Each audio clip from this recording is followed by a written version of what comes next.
Hi friends, నార్మల్గా మందారం పువ్వు అయితే ఓన్లీ ఇలానే మాత్రం ఉంటుంది.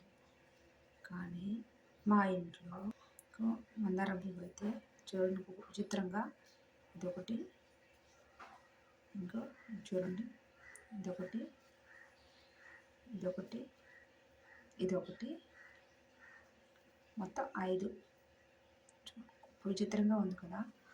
నార్మల్ ఫ్లవర్కి దీనికి చాలా తేడా ఉంది. చూడండి,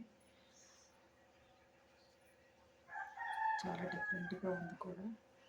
పువ్వు చాలా బాగా నచ్చింది నాకు.